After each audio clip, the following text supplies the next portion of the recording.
To defeat an enemy, you must know them. Not just their battle tactics, but their history, philosophy, art.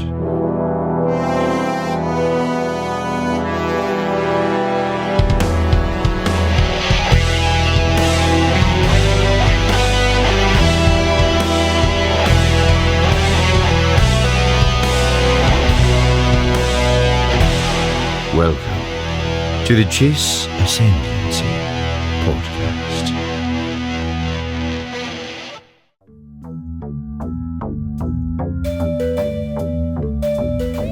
Hello, everyone, and welcome back to Chiss Ascendancy. It is episode 126.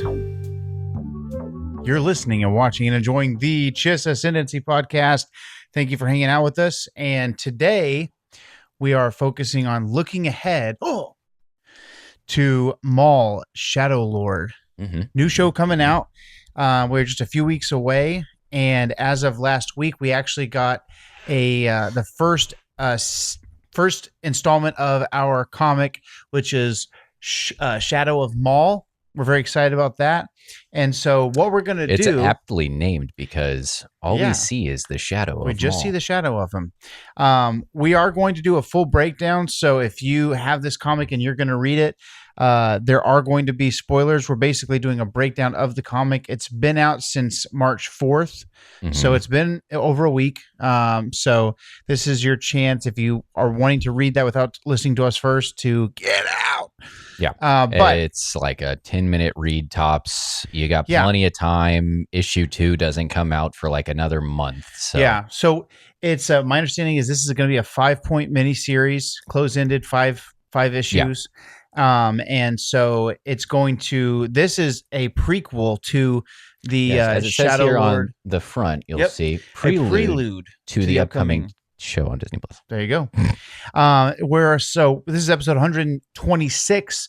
Basically what we're going to do for you, listening, watching, and enjoying at home, is our goal is to set you up to be in the right frame of mind for this show. So if you are an average fan, or you're a hardcore fan, or you just think that Darth Maul looks cool, we want to give you some things to watch or listen to or read. Oh, look at this. It's rated T for teen. Never it is rated before. T. That's crazy. I've never seen it before in a comic book.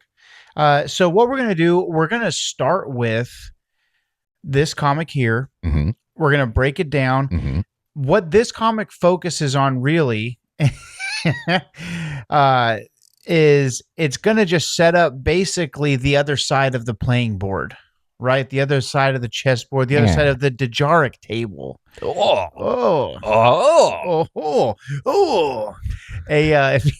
If you're a big Star Wars fan, that's obviously the chessboard that, that's in Star Wars. So what we want to do, break down the comic the first. Other hand in the sabacc pot. There you go. Yeah. Talk about basically setting up the table for who it seems like will be facing off against Maul. Now, obviously, Maul's goal is to destroy the Empire, right? Lofty goal, obviously. But, yes? Yes? Continue, I guess. I don't know. I just saw Maul kind of taking steps towards this path before the Empire existed. I guess the point is if the Empire falls, then he gets his vengeance. I think that's part of it after what happens in the Clone Wars, but I think also part of it is because he takes a run at it from the underworld point of view, right? And then that kind of gets toppled by Palpatine directly. And then he goes right back into the underworld tactic. So it seems to me that from Maul's perspective, the only way to gather real power at this point is just to topple whatever dominant powers in place. Yeah. I think that it's is that fair? Yeah, that's fair. But I guess in this, for all intents and purposes, the Empire now is the hand at play. Right. Well, I think also the thing is that, again, to Maul, you gotta in a weird way, you kind of have to feel bad for the guy, because it's like he's a soul that knows what it's like to be right on the tipping point of absolute power and be cast aside. Yeah, Tori, my wife, was my wife. She was asking what we were talking about tonight, and I was kind of, without boring her, giving her the overall, and I just showed her the comic, and she's like, "Isn't Thrawn kind of your favorite?" And I was like, "Yeah, but they're not like, if I have to pick an absolute Star Wars favorite, obviously it's Kenobi." Mm-hmm. But I was like, they're not really the same. And she's like, "Isn't Thrawn a villain?" I was like, "Not in my heart." I was like, "Not in Thrawn's heart either." But Yeah, for a beginner Star Wars fan, it is tough. Yeah, because Thrawn obviously is a bad guy. I was like, he's like aligned with the bad guys, but for means a good to an end. In his heart, he's a hero too. And you were like, "How much time do you have?" And you threw the new Tim Zahn stuff on the table. Yeah, I don't know. I'd break the table. The Tim Zahn books version of Thrawn, from the Ascendancy trilogy, is night and day different from the Heir to the Empire Thrawn that we just finished, and kind of night and day different from the Thrawn we get in pretty much all of the established Disney content. IMO. Well, the thing is that he hasn't mentioned the Ascendancy once, which is supposed to be his goal. But maybe which is kind of his goal. So, the comic is going to be on Janix, right? And so, just jumping right into the first page. Jackson. It says that what was Jackson part of? That was a certain point of view, wasn't it? Yes, for Empire Strikes Back. Jackson. Wolfie the other day asked me, "Hey, Dad, is Jackson a bad guy?" And I was like, "No, he's just kind of a dude. He's just the next Nesquik bunny." Yeah, and he was like, "What's he sound like?" And I was like, "Bugs Bunny." And he was like, "No, seriously." And I was like, "Seriously." Like Bugs Bunny with Daffy Duck's lisp. Yeah. So the title of this one is called Broken Law. That's the subtitle of part 1. And then the header up here on the very first intro page. Let's go to the next. Go ahead. There we go. So if you're very cool, if you're just Hand listening, of Sauron type silhouette here of Maul's face. Oh, like on the Uruk-hai? Mm-hmm. Yeah. So did you see this being like stenciled on someone's back? Yeah, 100%. We will read you the opener if you're not watching on YouTube. So it says, Janix, a bustling mid-rim metropolis, is home to some of, which is funny because it says metropolis. What's the city that Superman lives in? I'm not a DC guy. Isn't it called Metropolis or something like that? I think you're thinking of Megamind. Is that what I'm thinking of? Because they call it Metro City, but he calls it Metrocity. Yeah. But a metropolis isn't the name of the city. It's just I know it's just a word, like it's a bustling type of town. Like a tri-state area. I can't think of where Superman lives. Mm-hmm. I honestly couldn't care less. New York? Yeah, basically. I say this because not Gotham. Man, this is gonna bug me. Where does Superman live? So anyway, Metropolis. Is it the name of yeah. I've told you I'm not a DC guy. I don't care. The reason I mentioned that is because I was reading some stuff about Janix and people said it's like a mixture of Gotham and Metropolis. That's why I brought it up. So getting back to it, it says Janix, a bustling mid-rim metropolis, is home to some of the most unsavory characters the galaxy has to offer. I would say it's like a mixture of Gotham and Gotham. Yeah, and every metropolis. Kind of the vibe I was getting. It's definitely a darker type of city. Yeah, for sure. Corrupt police force included. Yeah, exactly. It says, as the captain of the local tactical defense force, Brander Lawson. So if you are going to be watching the show, bookmark that name, Brander Lawson. That is going to be basically the detective that's on the opposite side of the table from Maul. It says Brander Lawson is trying to keep them all in check, but on these neon lit streets, a new threat is always lurking just around the corner. And then the opening scene, we're going to get through this comic fairly quickly because we have other things we want you to know about that are going to lead up to this. Where's the maintenance droid at? Because he is not on duty. Yeah. Look at this grimy interrogation. It is very grimy. It says, Brander Lawson, thank you for being here. Please have a seat. Long story short, Captain Lawson is being interrogated by a man named Claravine Ruhl, Ruhl, And it's here basically we go. talking about this Pig. most recent mission Stop it. that he's kind of put himself Oh my on. God. Okay. The character introduces themselves. Claire Ravine. My name is This Claire guy, Ravine have you Rule. seen Mhm. Arcane on Netflix? Nope. It's pretty good. This guy looks like one of the characters. This guy looks like if This guy looks like if Tommy Shelby was a weenie. that's what I was gonna. I literally was about to say that. Verbatim. Yeah, I was gonna say if Tommy Shelby was So tired in a weenie. If you wanted to know what this guy looks like, independently, we agree it looks like weenie boy Tommy Shelby. Yeah. Like if Tommy Shelby's mom told him he was special a lot, you know? Mm-hmm. Yeah. And also was- he worked for the government. Yeah. Also the worst part of the government. He's IA. So he's like the scum of the scum for the cops. It says one officer is dead, another has disappeared, and I have some questions for you. And then you go back in time. Long story short, This is Captain. a very cool. I'm not sure where they're Yeah. getting Metrocity from. I don't know. Just feels Captain very Gotham to Lawson me. is on a seemingly self-assigned mission here to break up an illegal bidding system on illegal substances, not necessarily narcotics, but specifically of the animal variety. Very, very cool bartender here. What is the name of this species?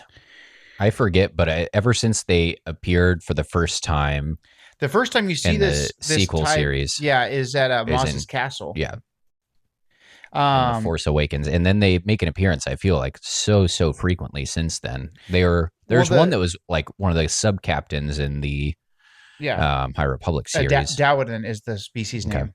Yeah, in the High Republic, Pan Ada. That's the guy. And Mark Thompson's voice for him is, yeah, what do you think about that? Kind of. So, Big it's- and dumb. yeah, That's his essentially, voice. yeah, he's just muscle. This is like if a Trandoshan got the Killer Croc serum, you know? But they are on a very seedy. Like, what if he had a goatee, but it was made out of horns and also had big old bitties? Let's put those on that boy. This is like, yeah, He's got some bosom. this is if Bosk got on the Liver King regiment. So It's all natural. it's all natural. It's all natural. I've had 10 packs my whole life. So basically, there is a bar on the seedy part of this planet where they're auctioning off animals that are illegal to own. They're poisonous, Some animals things that like are that. pretty cool. And it Some looks- pretty cool yeah, they are really animals. Some pretty cool ones. Giant spike on the audio when we go to edit this. No, I kept it in. It looks like this bottom little portion right here. Don't you worry. Your boy puts it a What, compulsion what do you think about this? Nexu? No, he's a sneaky boy. We see this guy later in the issue. Really? Yeah.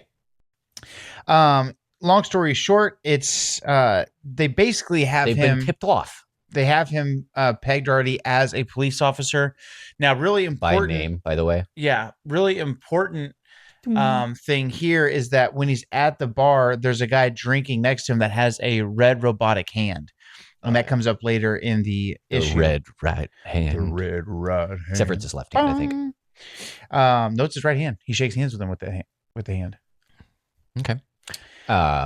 And then we have a very cool K2SO police droid. Yeah, Two Boots is giving all of the Yeah, K2 big vibes. K2 energy. So basically, while he's in the bar, you hear a voice There that's he is. like, "Oh, you're right." You hear a voice that's like, "Can I come in now? Can I come in now? Can I come in now?" And he's like, "No, no, no." But he gets poisoned. This He's like, is a fun panel here. The "Maybe big it's the right old, time." What this is giving Drengir energy here in the mouth region. Yeah, it is. With all the Drengir fangs and snake stuff. is leaping out of its containment, and Two Boots says, "I'm here to help, Captain. Yeah, really, really funny. Please don't resist." I can definitely see Two Boots being a favorite of the show. Yeah, big very- K2 energy here. Like maybe not as powerful as K2.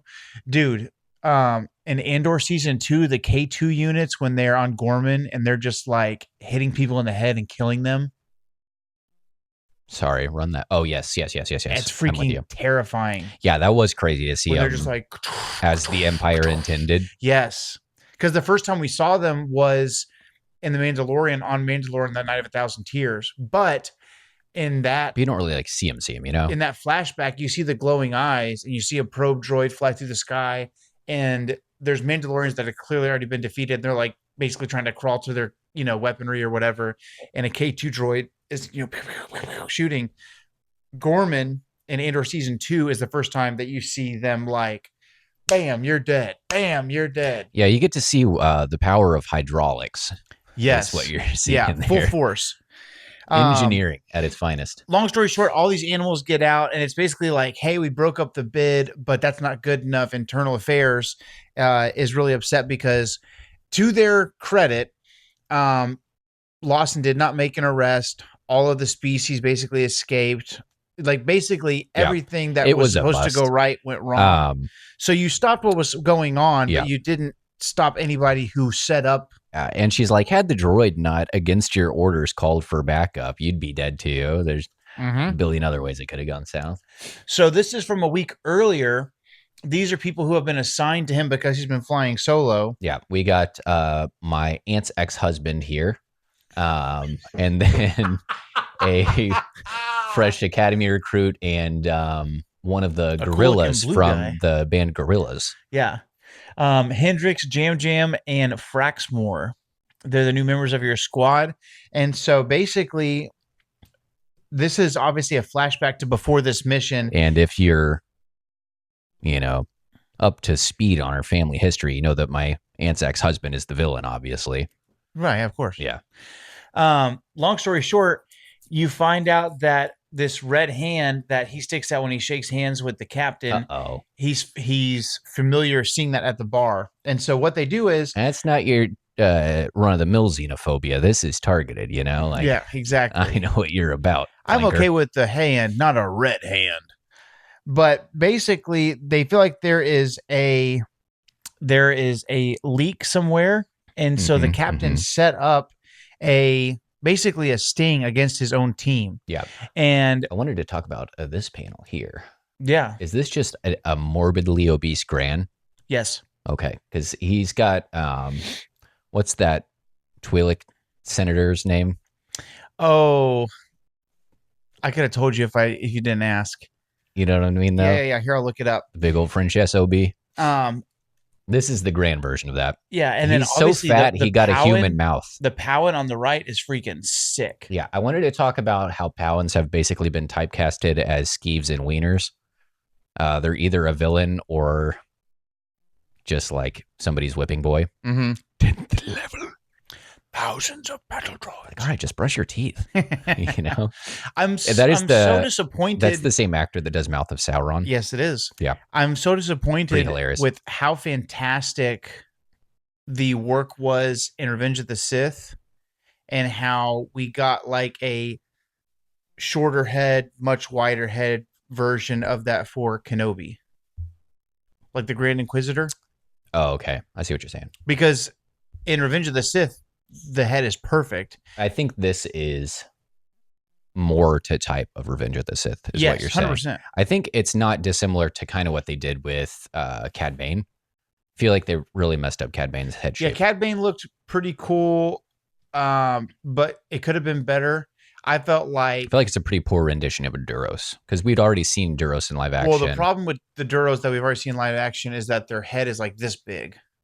Yeah, but that's what they look like. But they slimmed it because the Clone Wars is so animated style. It's got a very specific style where Cad Bane's head isn't nearly as big as the Duros that we see in the cantina. I guess so. But and then this species, I can't remember what species that is, but he looks like a Maz Kanata. That's what he looks like. Well, I said what he looks like, not what he is. That's yes. Or sorry, Kaz Imperatus. Yes. That's what I was going for. I'm sorry. Sorry, boss. It's not gonna happen again, boss. That is Kaz Imperatus species. Sorry, boss. I was talking about I was saying Maz. I meant Kaz Imperatus. Sorry, boss. Yeah, that does look like an Alina to me, or at least close. Hard to tell without being able to see the rest of him. Right. The senator from Ryloth is Ornfrey Taw. That's what you're thinking of. Fat name, fat face. he's one chubby politician, I'll tell you what.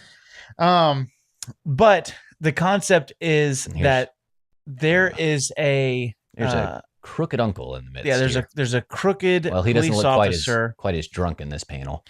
And basically what they're going to do is there's somebody that they're hiding from one of the syndicates. I thought that this was a woman. I did not make the connection that it was this guy. Yeah, it is him. Whatever his name is. Until he said, "Oh, I'm so glad you're not corrupt." And so basically they act like they have somebody in a safe house. And like you said, the guy with the red hand. Caught red-handed, if you will. Yep. You might as well come out. He says, Demas asked me to bring you in alive. And then obviously you have Two Boots who comes in there. Hello, Officer Hendricks. Please do not resist. I asked nicely. He gives him the business. And then unfortunately. That's what I looked like when I was a kid and I was getting a spanking. Same treatment. Same treatment.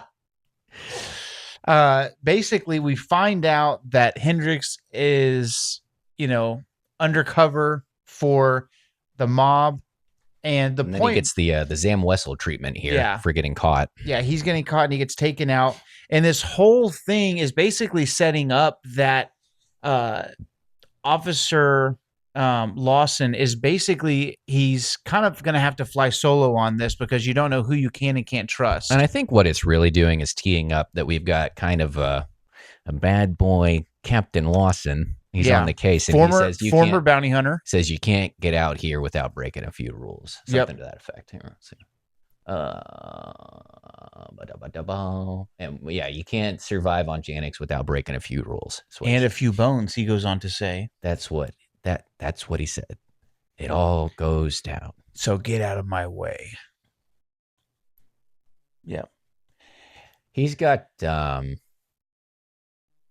he kind of looks like what's the guy from The Last Jedi? The Master Codebreaker. The Plum Bloom. He's not who I was thinking of, though. Yes, it'll come to me. It's on the periphery of my mind. You ever have that where you can like see the ghost of a over thought there somewhere? Yeah, the thought. So then, if you think this guy looks like someone, tell us who in the comments. The very last couple of pages, it says we're in the Cena system. And there's a captain that says, here you're looking for passage to Janix. And his name is here John looking for Cena. someone to stick to the shadows. And his name is John. That song's just playing in the background the whole time you're in the system. And interesting that shadows, of course, is highlighted. Come on up and I'll show you what I have to offer. Yeah. I've got 100 different chain codes, all legit, so you can be whoever you want to be. It's got you can tell just by looking at this guy, he's not surviving. No. He's got a I'm going to die kind of character face.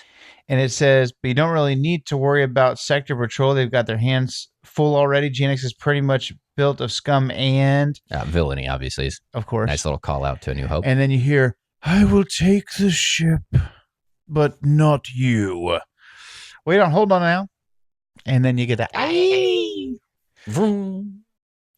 And then Maul says, now that the terms of my passage have been arranged, Janix. I did the legwork for you. This is where his head is at over here. And I think this is a very roomy sleeve. I think that's the back of his cloak.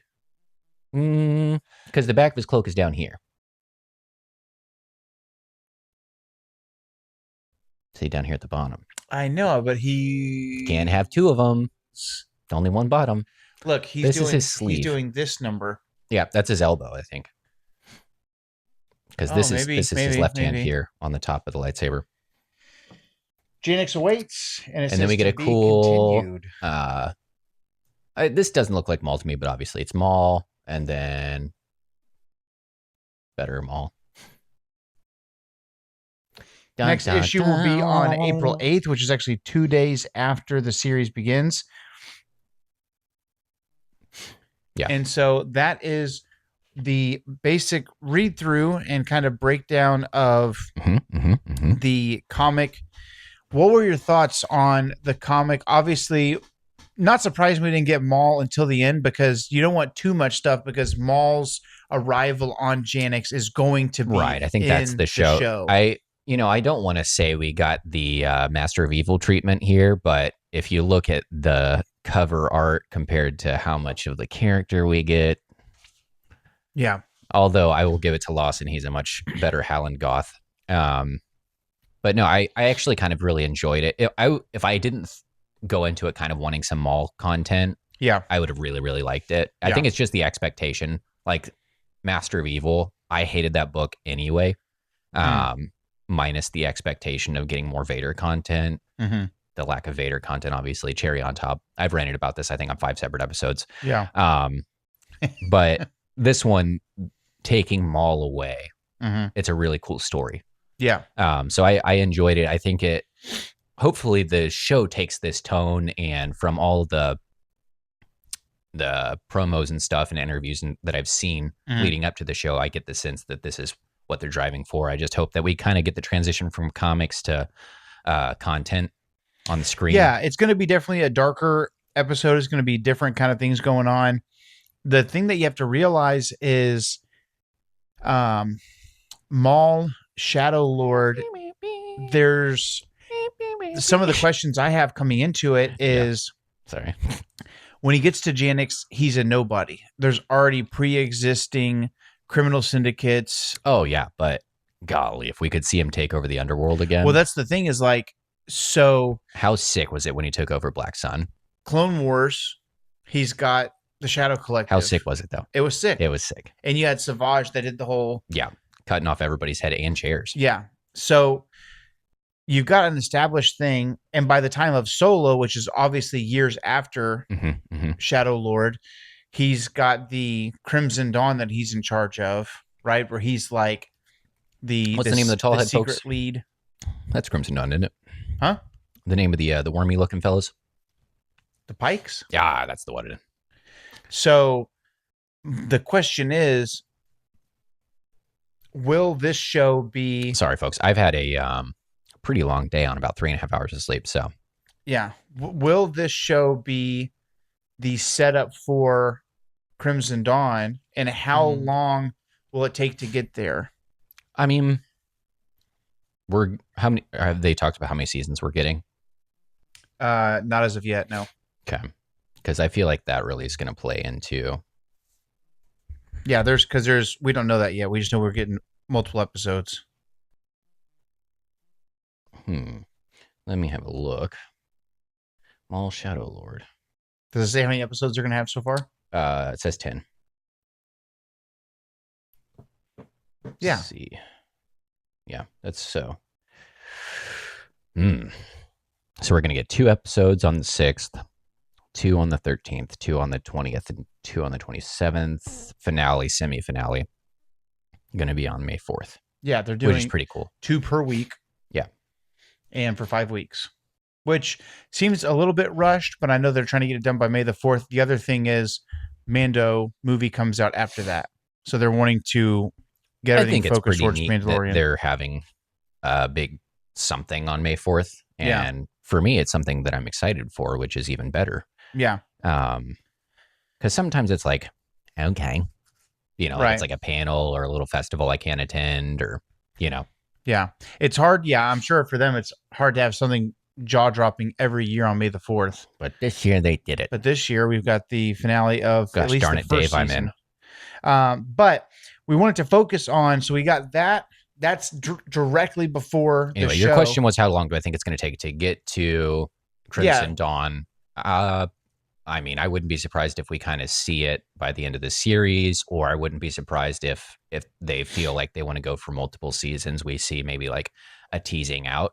Yeah, because you've got I feel years like establishing Crimson Dawn is a full season, and this is kind of an introductory season. Yeah, it's the Peaky Blinders crime syndicate wasn't, fully flunged out by the end of season 1. Right. I feel like the pacing is really important. Yeah, it's the way that the trailer has put things out. They've really done a pretty good job of showing us some really cool stuff without showing us very much of where they're going to go. So, for instance, I wouldn't be shocked if we were on Janix the entire time. I wouldn't either. But we could go anywhere. The thing is, everything looks like it's on Janix. Janix is kind of a seedy place, and it seems like they want to stay isolated. And so even though it's rife with crime, they're trying to keep it somewhat quiet Right. so that the Empire doesn't feel like they need to get their mitts in the pie. You know what I Correct. mean? So if I'm Maul, I'm like, where's a place that there's power that's outside the hands of the government and the government is not wanting to cry wolf? And I'm going to go there because then I can basically take the place over and Right. I'm going to do it off the Empire's radar. Right. Yeah, they don't want the Empire to get involved. Yeah. Which is something that is mentioned in the comic. Correct. Where it's By like the police chief. Yeah, the chief of police or the internal affairs person is talking It was to the lady. Lawson and is like, hey, you keep doing things that's making a big wave. Mm-hmm. It's like, very, if you're going to do something, just do it quick, do it quiet. Yeah. Make sure we don't have to do it again. Well, also, you get the sense in the comic that Lawson wants to like follow the letter of the law, and the other people involved are like, look, what I mean by that is he doesn't want for these The guy who's got to break a few rules. he's going to bend a few rules, break a few rules, but he's not break going a few bones. He said rules, not laws, right? So he can If you're a bounty hunter, I feel like he's a loophole kind of guy.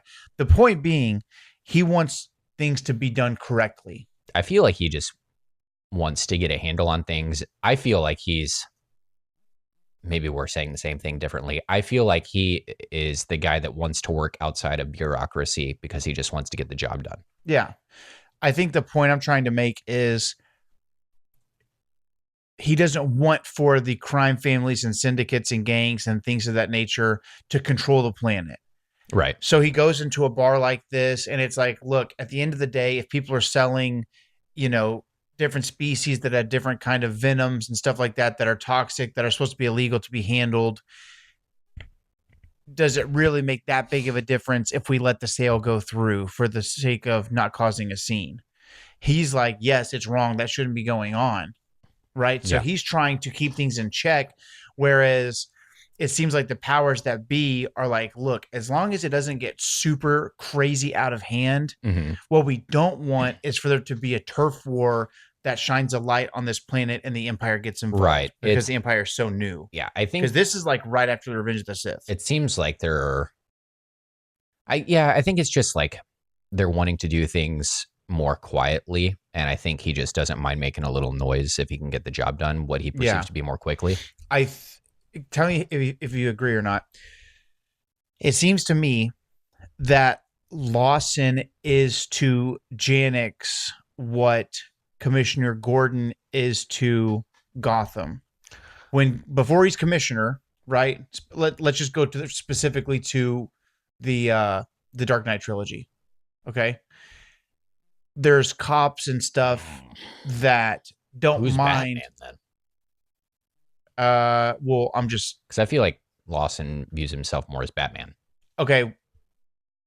I think my point is he's not okay. Maybe he's okay with bending things here and there, right? Like a Batman type character, as long as there's not like immense corruption going on. He's not okay with. Well, yeah, because there's the scene where he's like, hey, one's dead, one's critical, and we need to get some answers. And he's like, more important, there's a rat. Right. You know what I mean? Right. So my point is, I think that the existing police force is okay with some of the illegal things going on.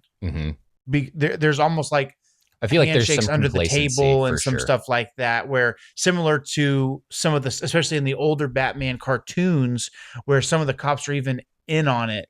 Jeepers, Batman. They're getting not that far back, but they're getting a cut of what's going on. Yeah. Right. And you get the sense that Lawson is walking into something like that. Yeah, I could see that. Well, because it seems like he's definitely coming from outside the established system. He probably wasn't, brought up the same way that somebody who's coming up through the academy would. He cut his teeth on the streets. Yeah, as a bounty hunter. Yeah. So that is part one of Shadow of Maul. Fantastic start. Yeah, the only disappointment really for me is that I don't get issue 2 until after the show comes out. Yeah, which it's kind of a cash grab. I never know how that's going to go. Cash grab. So It's a cash grab. It's a cash grab. The next thing that we're going to recommend, kind of breaking down Maul's character and things like that, this is going back in time, but it's going to name some really important characters. And if you don't want to go through all of the rigmarole of, watching all the shows and stuff like that, obviously, if you've only seen the movies, Darth Maul is killed by Obi-Wan at the end of episode 1, right? Mhm. During the Clone Wars, he's brought back. And if you want to see what could be going on during like the Revenge of the Sith type time, if he was alive, why isn't he on the board? Things like that.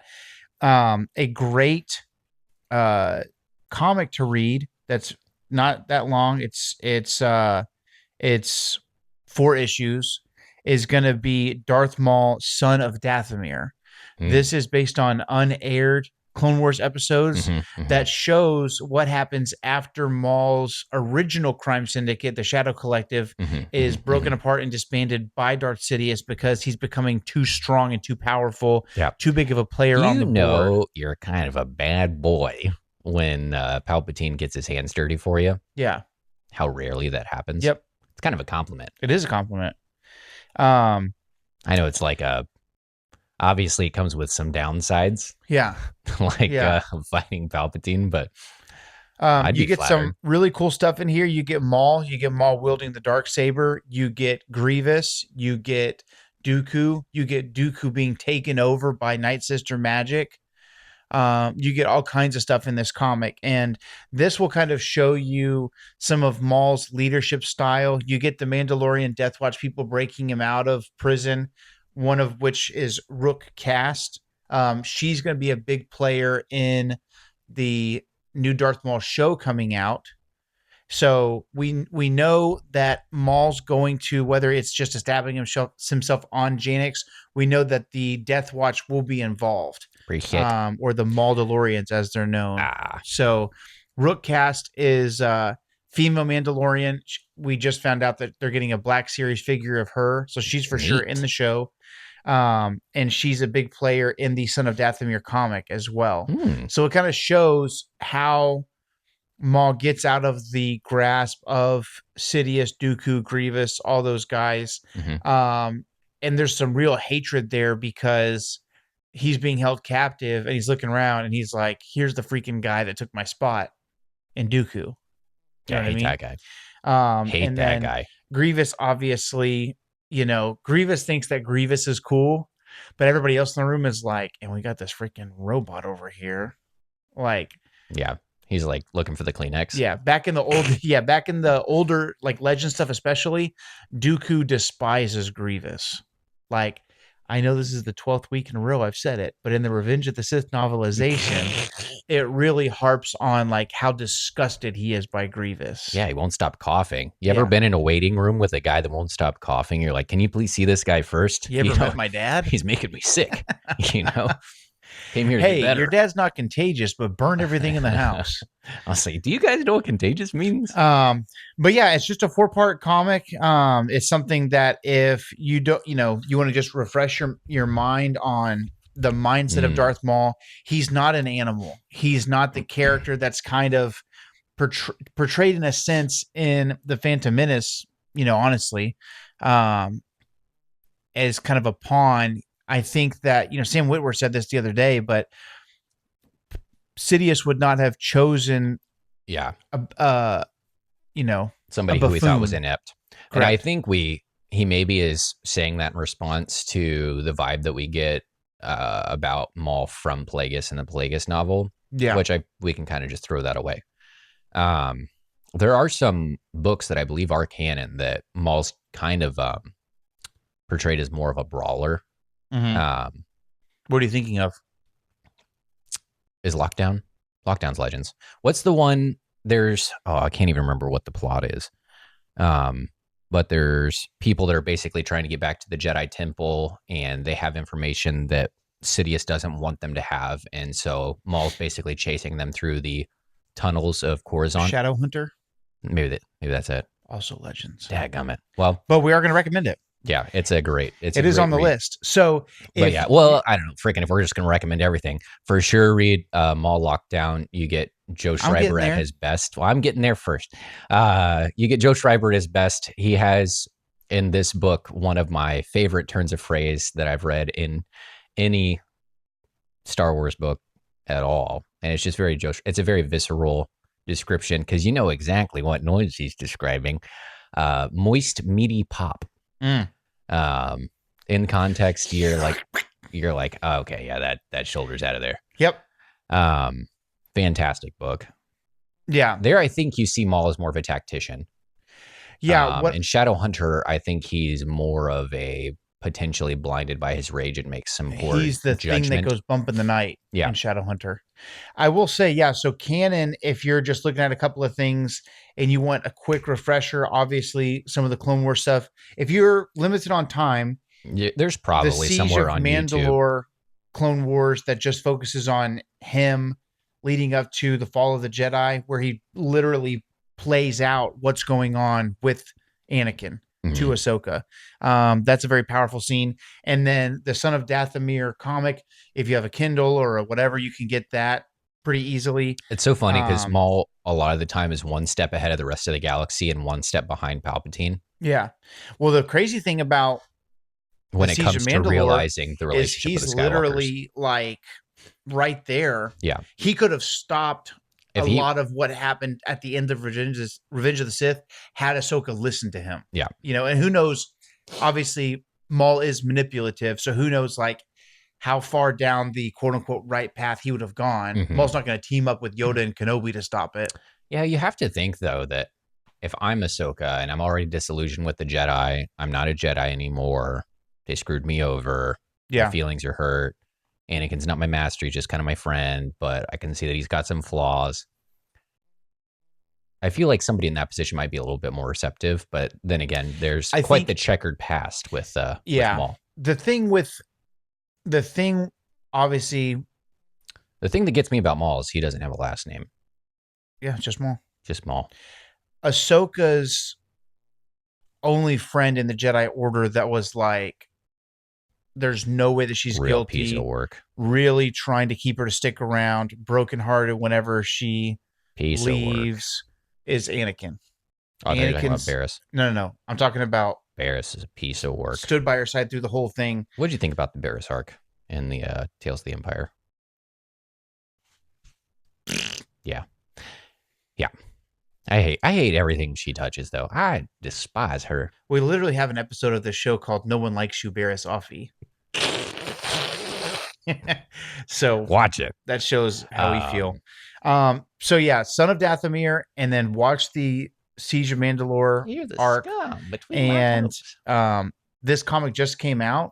It's a very quick, easy read, and this is more getting you. We know who Maul is at this point. This is getting you familiar with some of the other characters, specifically Captain Lawson and Two Boots. I feel like we're really gonna like that droid. Yeah, I hope it's not too silly because I want the gritty Star Wars. Yeah, I think that. I mean, Andor is as gritty as it gets, and K2's in it. Just a little bit, though. I'm just hoping it's not like overtly silly, like over the top. Yeah. You know, I don't want it's a call to Hux's mom. You know what I mean? Yes, I agree. Flipping over to Legends, if you've got a little bit more time, Samuel already mentioned both of these, but two things that are really, really fantastic. And both of them also have audiobooks. So if you've got any kind of a commute or you like to go for walks, runs, whatever, these are great listens as well. Is going to be Shadowhunter. This book came out way back in like 2001. And it's by Mr. Michael Reeves. It's an easy read. It's about 300 pages, but if you're reading the physical book, the font is like massive. And so I've always heard that it's really like a 225 page book, but it's got large font. It's a fun book. It I think it was one of the first ones that, at least that I read, that kind of explored the seedy undercity of Coruscant that existed underneath the Jedi. Yeah. See, the audiobook is only 10 hours if you're reading at one speed, which obviously normally I don't. You don't. And I feel like it's a disservice to unless I'm in a rush. I feel like I want to experience as the reader. I do like 1.25 speed just because it is um But I also listen to a lot of fantasy, which is harder for me to absorb at speed. well, I guess my point is Mark Thompson, for instance, actually reads kind of slow. Yeah, but it's like that's the delivery that No, so for like he does an amazing job. I don't want Mark to read faster. I just think that's no, I get it. You're like hurry up time. as I'm listening to it in the car, if there's like pauses and stuff, I'll get distracted. So a little bit faster is better for my brain. This is really funny for me because I remember when we were younger, I discovered the feature in iTunes where I could start a song to play at a specific time. And there were 2 Disturbed songs that started like 4 minutes. It's just 4 minutes of blank track. Mm-hmm. And you're like, why'd you do that? The artist created it with the 4 minutes in the front for a reason, blah, blah, blah. And you're giving me this lecture. And I was like, I paid for the song. I'm going to listen to what I want to. I don't remember that conversation at all. That's funny. I'm assuming you're referencing I still haven't found what I'm looking for. Correct. Yeah. I remember always fast forwarding it. So I don't remember that conversation. Yeah, but I think I was like, you just fast forward anyway. You're like, yeah, but I don't just like skip, like it doesn't just like it's there. Like if I could listen to it if I wanted to. That doesn't sound like something I would argue about, but maybe I did. You're really sensitive about that topic. I suppose. I don't know, I guess so. That's where Wolf gets it from, I think. So here's a little back cover blurb from Shadowhunter. It says, for the infamous power-hungry Sith, beholden to the dark side, the time has come to rise again. The concept of this book is that it's literally called Shadowhunter because this is like without it sounding like it's not like a horror book, but it's very much like a vampire style, old school. We don't know what's going on. Like, in Nosferatu, it's like when you watch the movie, like we know that Nosferatu is a vampire, but it's just like the times that you don't know what's going on is the scarier thing. Alfred Hitchcock always said this: the longer you can keep the monster off screen and it's a shadow or it's a thought or it's a sound or it's a whatever, that's the scariest thing. And then once the monster is revealed, it's kind of like, oh, it's just that. This kind of like in the what's the guy's name? He's a famous director. His name's escaping me. He directed Hellboy. Mm-hmm. Guillermo del Toro. Yeah, it's like anything that he does. The story doesn't make sense until you're like 90% of the way through it. Yeah, and that's classic horror. Yeah, and so the concept is from the reader's point of view. You're looking at these other characters, and Maul is more of an assassin, more of a saboteur, more of an animal. And it's kind of interesting as well because he's on a mission. There's not really a whole lot of plotting he has to do in this one. Well, I guess the point that always interested me is I feel like it really plays into the line in Phantom Menace where he says, at last we will reveal ourselves to the Jedi, because a big trope throughout the book is that Maul has to stay secret. Yes. He has to stay secret, and somehow, kind of spoiler alert, it's not really a huge spoiler because it's something early on in the book, but basically there's a holocron, which God knows how this slimy Neimoidian got his hands on it, but basically holds the plans of the blockade above Naboo and like the fact that the Sith are trying to overthrow the Jedi and all kinds of crazy stuff. And if this were to fall into the Jedi hands prior to what ends up becoming the Phantom Menace, Episode 1, the element of surprise is given up, right? And so there's a lot of urgency from Palpatine to Maul. Hey, this can freaking not get out. Yeah, you're talking about 1,000 years of planning, and one Neimoidian happens to get nervous, which they are known to do. Yeah, he accidentally gets added to a group chat, and then all of a sudden, exactly, same type of energy.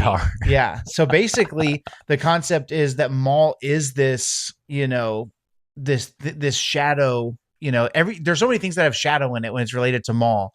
And I think a shadowy kind of guy. yeah. And this is more of like, he's more of a tool, less of a free thinker, like right. And I full think of rage, full of anger, bloodlust, wants to kill. Yeah, I kind of think of the line between Legends Maul and Canon Maul is Canon Maul to me has had the same kind of baptism that Thrawn got when he was brought into canon or like expanded in canon thought, where he was made kind of a more softly rounded, not as cold-blooded, has something else he's really working on kind of character.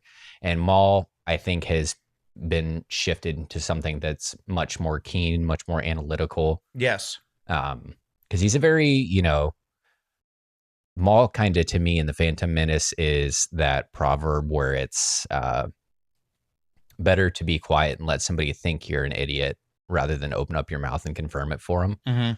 He doesn't talk a lot, so you don't really get a lot of looks behind the veil for Maul. So it was kind of an open interpretation when it moved to books and comics, right? And I feel like they went a very extreme. Hey, this character's dead. He's just a freaking animal. He's just a wild guy. Well, the thing to me, like as a child growing up seeing the Phantom Menace in theaters, the Maul that you remember is he pulls down the cowl and he's got horns, right? Yeah, the devil. That's a very like violent appearance.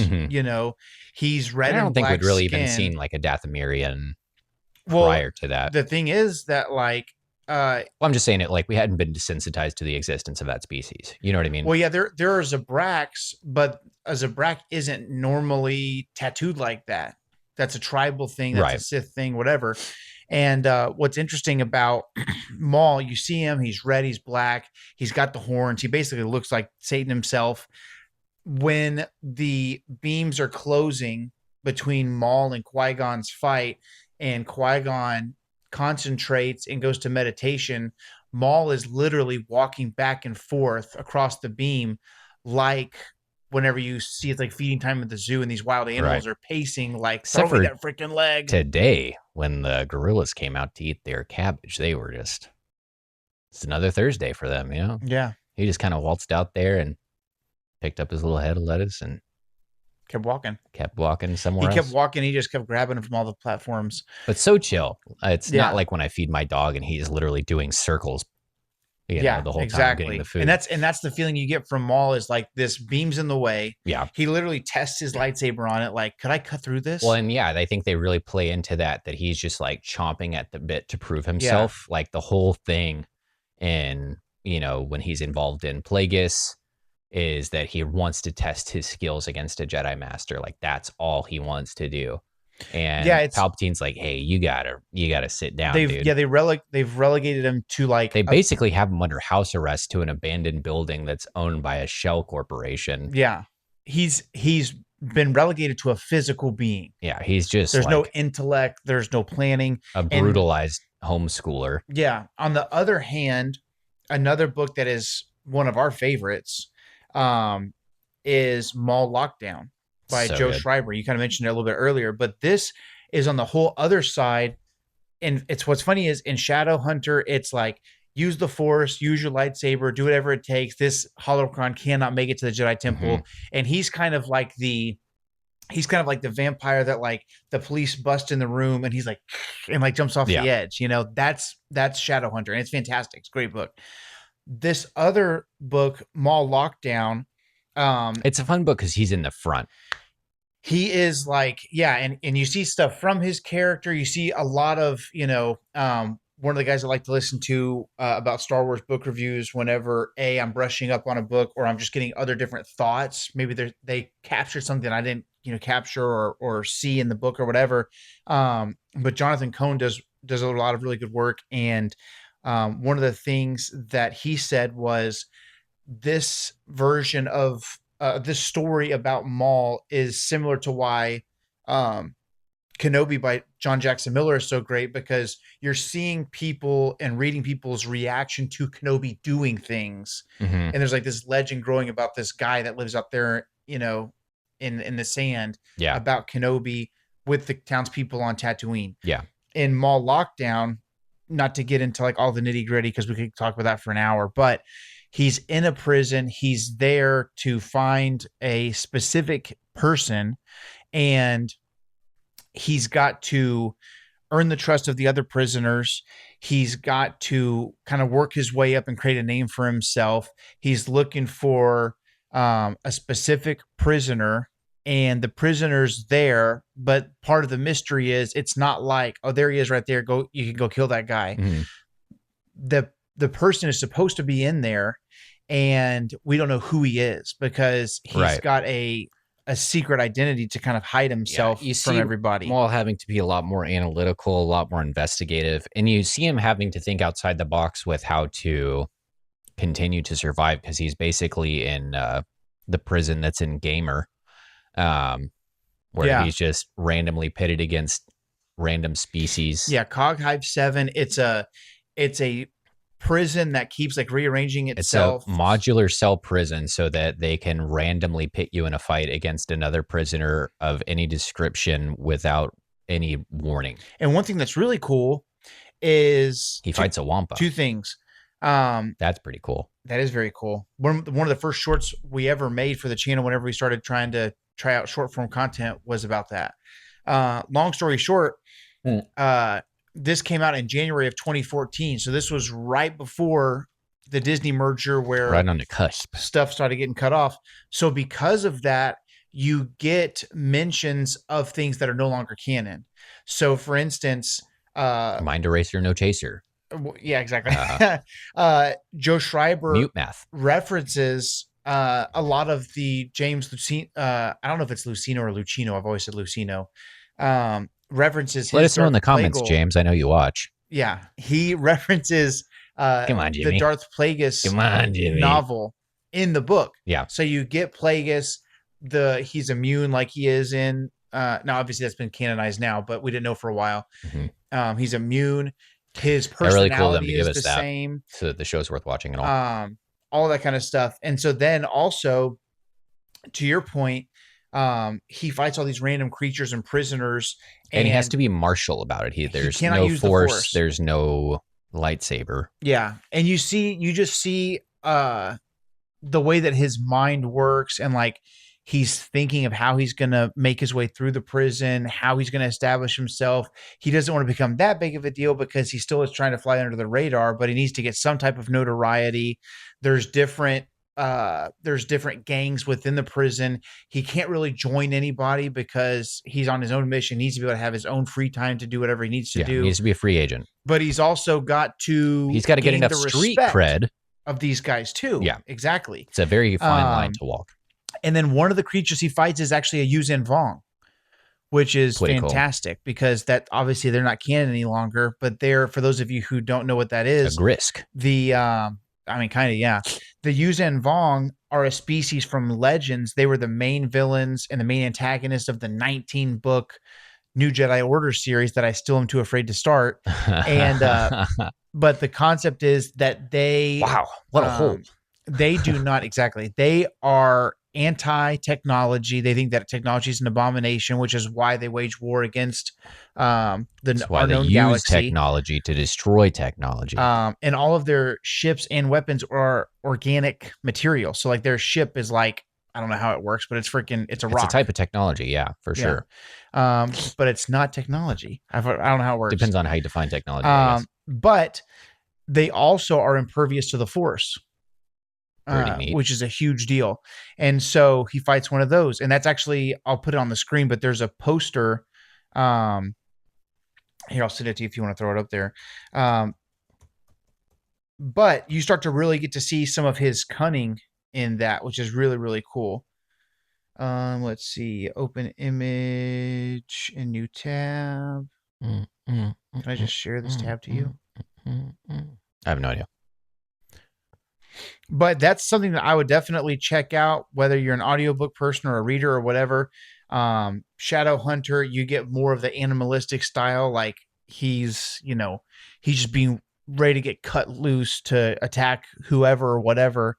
And then ironically, if you look at the cover of both of these books, you would think that Shadowhunter is the more eloquent version of Maul, but actually, Lockdown is definitely the more sophisticated of the two characters if I had to choose. Slightly.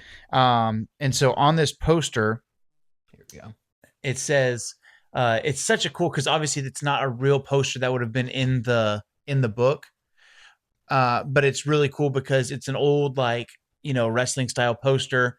Plagueis, Sidious, and the Rule of Two Promotions present. It's a fight card, live from the Hive, because it's called Cog Hive 7. Well, I think in the book, some of the promotions for Live from the Hive.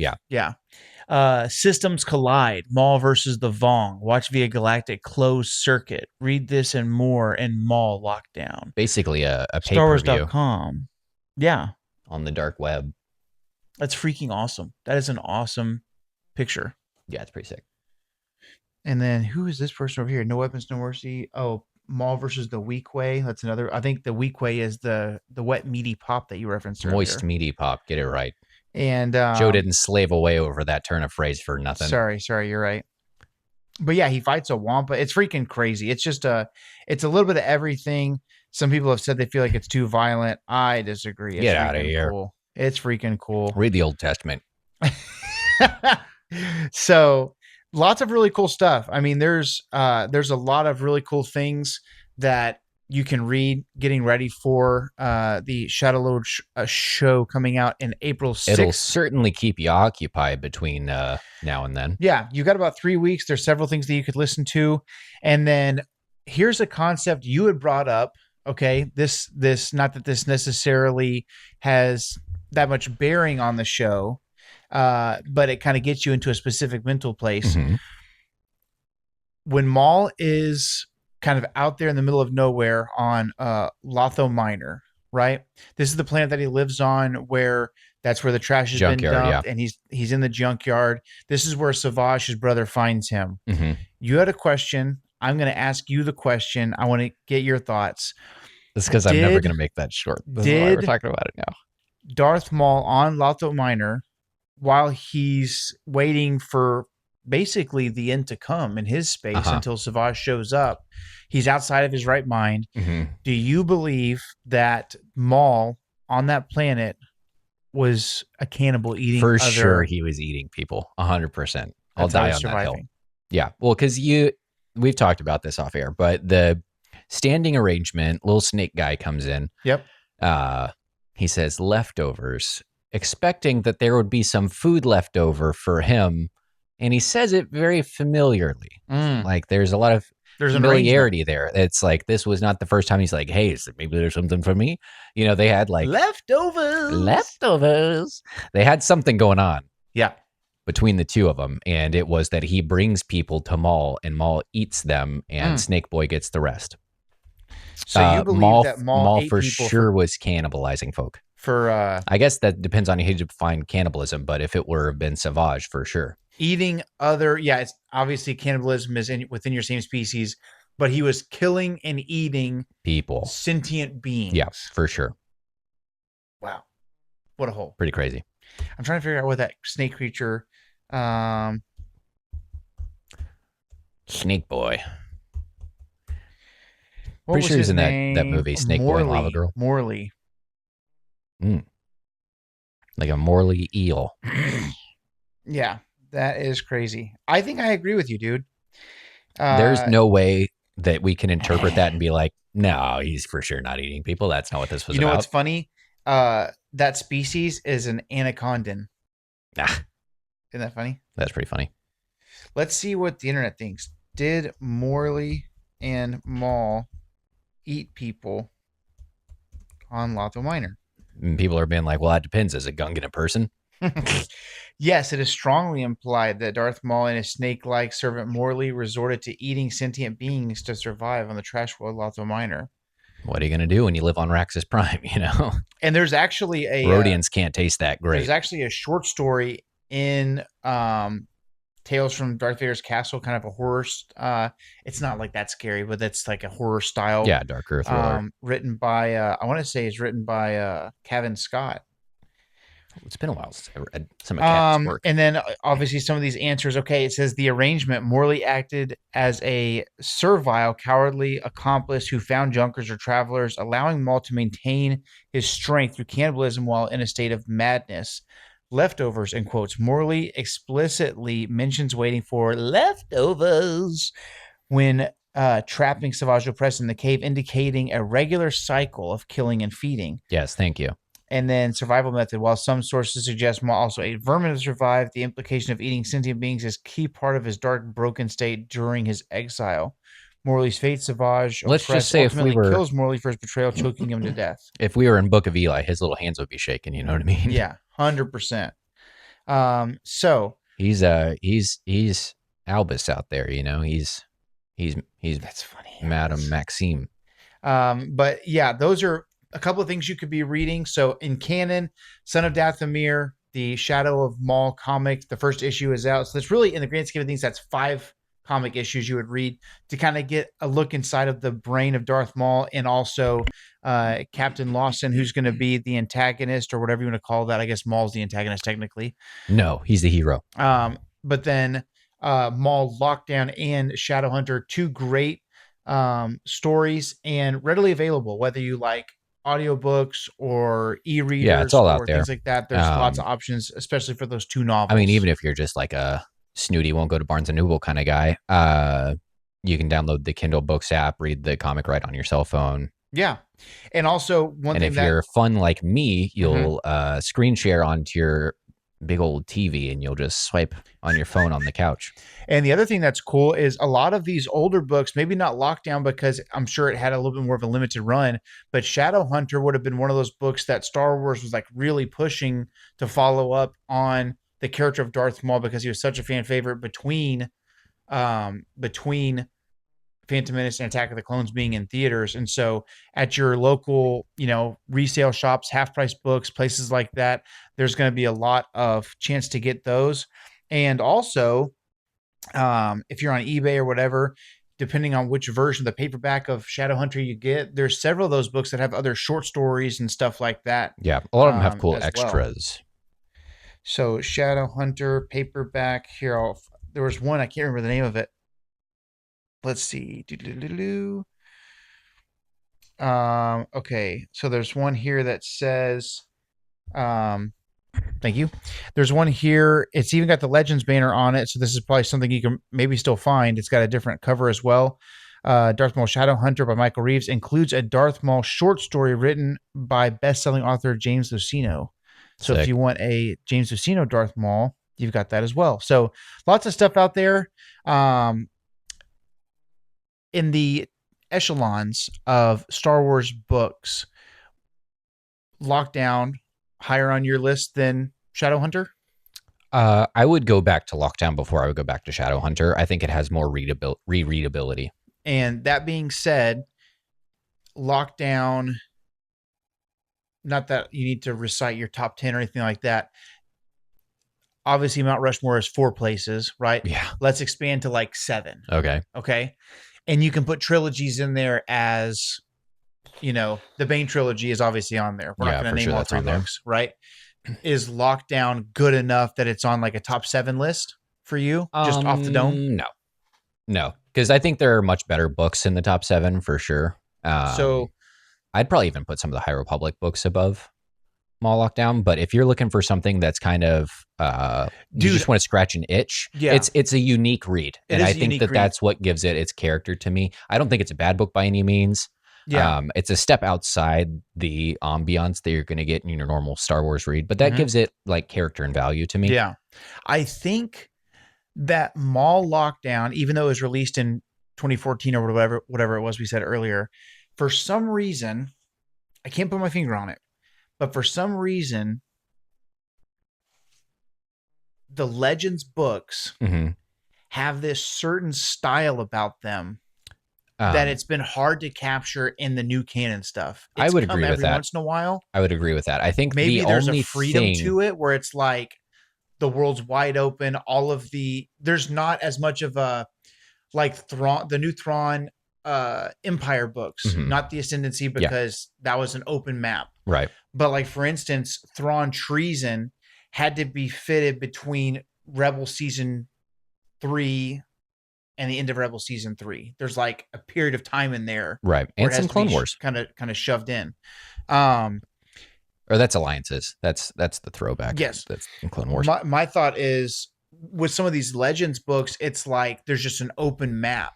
Yeah, I think there's a lot more room for creativity. There's a greater breadth of flavors, I think, to me. I haven't seen a Joe Schreiber canon novel, I don't think. No. He's one of those guys, dude, that like, he's in his pocket. And if he can't get out of that, I think he's just like, it's not worth it. If we wanted to do a, like an ancient Old Republic, here's the problem. I think he's a horror thriller writer when he's not doing Star Wars. And so he brings that to the feeling to Star Wars. But like what I was going to say, to your point, the only canon novel I have read that gives me the feeling of Path of Destruction, of Plagueis, is going to be the Tarkin novel. That's the only one. Which barely squeaked into canon. But it's got the same feeling. You know what I mean? I think that's the only one. It's I remember the tagline when that was coming out, because at the time we were like, Tarkin. Yeah, dude. Who cares about Tarkin? He's fantastic. He's like now one of my probably top 20 Star Wars. I mean, that's a long list, but there's so many freaking characters. The tagline that I was like, okay, I'm reading it. I know it's about somebody that I don't really care about. Like, if there was a novel about like the guy, General Tag, who's like, you know, the one that Vader chokes in the Death Star scene. If there was a book coming out about him, I'd be like, oh, what are we doing this for? Yeah. But if I found out it was being written by James Luceno, I'd be like, it's worth a listen. Yeah. And the tagline that really reeled me in was, Tarkin gets the Plagueis treatment from James Luceno. And I was like, yeah, I guess that does make sense. That I would say it felt like the Plagueis novel was written by the same author of Plagueis. But I think maybe it's the freedom, maybe it's the, I don't know. The Tim Zahn Legends novels don't feel like the Tim Zahn canon novels. You know what I mean? So it's not necessarily, it's just the same author. Maybe it was that he was in an early period, and so the reins were a little bit more loose. But no, I definitely agree with you. Like the feeling, it's like when, did you ever watch Brooklyn Nine-Nine? No. So the show got canceled and they got picked up by a new network, and the new seasons just did not. I can't put my finger. It's The Office after Steve Carell. It's not the same. Well, it's different than that, because it's like, okay, the pacing of the show changes. Obviously, they're having to write the characters a little bit different to fill that space. But the show itself just doesn't feel the same. And I think I can't really ever put my finger on it, but I was like, dude, I could tell you out of context what period of the show this episode came out in based on who's in charge of it, the feeling of the production. And I think that it's kind of palpable. It's kind of just one of those things where it's like, and some of it could be nostalgia, like you were in a great time of your life, or you're just out of high school, or you're just out of college, or you just got married, or whatever that season might have been, that you had a certain level of joy because of whatever. I can't even say that, because I read Path of Destruction for the first time. I was in a dark, dark place, and I adore it. Well, maybe the book helped get you out of that dark headspace sometimes. I remember I finished the whole thing in one. I was listening to it on audio. I just finished it all without stopping. Really? It was so good. Yeah. And Joe Schreiber, for me, maybe he's easy to read, because he has like 4-minute, 5-minute chapters. Like a 10-minute chapter is feeling freaking crazy, on audio. I remember reading Death Troopers at college. I've told this story a million times, but I was sitting at a bus stop that I thought was just a park bench at U of H. So these buses kept pulling up and being like, you getting in? And I'm like, no, I'm good, thank you. And then I realized I'm 2/3 of the way through the book, and I'm like, oh, I'm sitting on a bus stop. So I get up, and anyways, I think that if we had like some kind of a story similar to Red Harvest, where it was like a Sith type, like a Nosferatu Sith style book. Bring in Joe Schreiber. I know, I would love for there to be like a Bad Batch book. I'm listening to Sanctuary right now, which has been fun so far, but like maybe Bad Batch or something like that. A clone. There's been so many specific clones that have been brought out that's a little bit different, but like the Republic Commando novels with Karen Travis, they were heavy, dude. So good. Yeah. So good. And Karen Travis was fleshing out the Republic commandos and the clones in general and the Mandalorians. Like what Dave Filoni and Jon Favreau and Disney have done to flesh out Mandalorian culture. Karen Travis was doing this 15 years ago. Yeah.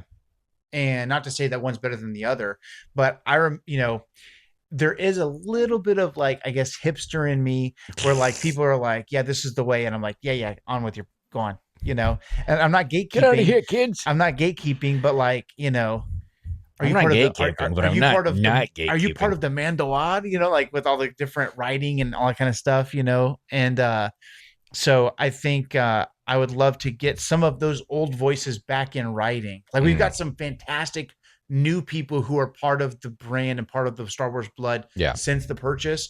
But I would love for there to be some of these old people brought back in, the Joe Schreibers, Karen Travis obviously left several years ago. But, if I heard that there was a Karen Travis novel coming out, it would be the quickest pre-order of my Star Wars life.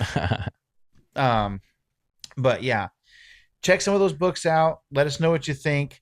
We're excited for the show. I think I might be, as far as just like excitement for something to come out, I might be more excited for this than the Mandalorian movie, actually. Yeah, we kind of, I don't know. We're getting long on this episode. But I think likening it to your feeling of the Peaky Blinders movie, if you guys have watched that show, the pacing of the film felt odd because you're working on an established TV show pacing. And that's kind of my worry for Mando, is that it's been established as a show, not a movie. So like Kenobi, you're coming from a movie into a show. So it's like the story, whatever things you like or didn't like, it didn't feel rushed because the pacing was drawn out, Yeah, too much. Too many episodes of Kenobi. But I think we might have like the opposite problem here, where they're just trying to put a capper on it or just trying to do a cash grab. But between the two, Maul and the new Mando movie, which one are you more excited I think for? I'm always going to be more excited for. I've had better experiences with shows, the animated shows than the live action productions. Recently, at least. Yeah, I mean, in a show or not saga film setting, right?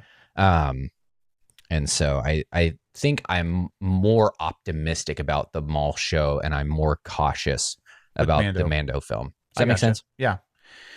Well, thank you guys for tuning in. Hopefully you guys have enjoyed it. There's a couple of really fun things to check out. And it's funny, we addressed Maul a little bit as far as like him as a person. We were just doing a lot of recollecting on the stories that he's involved in, but some really good stuff there.